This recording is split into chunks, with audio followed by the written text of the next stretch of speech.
Reaver, the goodest boy from Pokémon Scarlet and Violet, is the quintessential ghost dog that may or may not actually be dead, and I've got a bone to pick with him.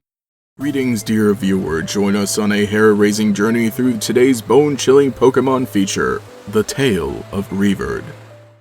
So Reaver, the ghost-type dog Pokémon introduced in Generation 9, is pretty weird. Revealed back during the spooky month of October, it was presented as a cute little pupper that loved to play with humans, but would suck the life force out of anyone who hung out with it for too long. And with a purple flame candle lit atop its head, the comparisons to Litwick were all too easy. If you remember my video on Chandelure, then you'll know that Litwick is based off of a yokai from Japanese mythology known as the Onibi, little fiery wisps that steal away the life force of people who follow them into the night, very similar to the will-o-wisp from European folklore. Anyway, since then, we actually got the release of the Scarlet and Violet video game and have discovered that Reaver evolves into Houndstone. Basically the same thing but bigger. Also, there are like 6 brand new dog Pokemon in total. They might as well all be the secondary starters. Not only do we see these 2 ghastly canines, we also get a new ghost-type gym leader, Rhyme of Montenerva City. She's a rapper known as the MC of RIP whose singing can even raise the dead. Wait, really? Yes, there is a story told about Rhyme in the Paldea region. It is said that as a teenager, she wrote a song to grieve the death of her beloved puppy Pokemon, and her singing was so passionate and powerful that her Pokemon came back to life.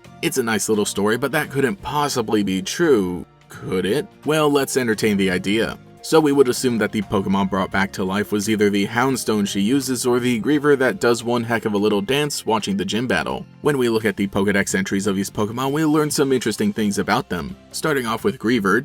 This friendly Pokemon doesn't like being alone. Pay it even the slightest bit of attention and it will follow you forever. It is said that a dog Pokemon that died in the wild without ever interacting with a human was reborn as this Pokemon.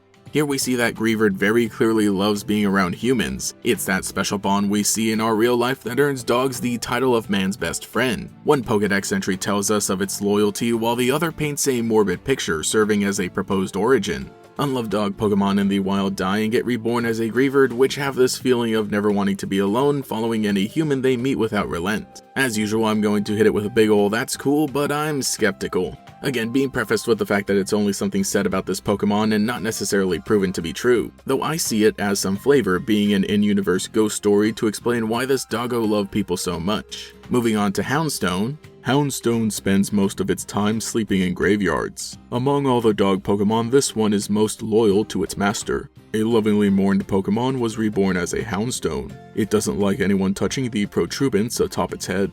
So here we see the themes of loyal Pokemon being repeated, with yet another case of it being the result of a revived Pokemon. This one doesn't give the ambiguity that Reaver had, instead stating it as fact. It literally is just a bigger version of the original. Though this is the good ending, where instead of dying alone and being revived by a desire to find companionship, it came back to life because it was so loved by its trainer. And whether or not every single one of these Pokemon is truly the result of a resurrection, we do get the confirmation that at least one of these Pokemon came back to life. And that is the one belonging to Rhyme. So yeah, I don't really have too much reason to doubt this story, because in a situation where we're only talking about one Pokemon, it makes a little more sense. We aren't told exactly which Pokemon is the one that came back from the dead, but I have a feeling that it's the Houndstone she battles with. For one thing, the Pokédex entry matches her story almost exactly, and because it happened years ago, it could have been the inspiration behind the Pokédex. With it having happened a few decades ago, I think the older Pokemon is more fitting. I honestly think Rhyme herself has some kind of power within her to be able to do this. One of her animations and concept art drawings shows her with eyes completely white, not too unlike the Channeler trainer class we've met in the past. And really, there are like a bunch of humans in the main series Pokemon games that obviously have supernatural abilities. So the woman who loves her Pokemon so much that she's able to revive it through song isn't too far-fetched. Basically the ending scene of the first Pokemon movie.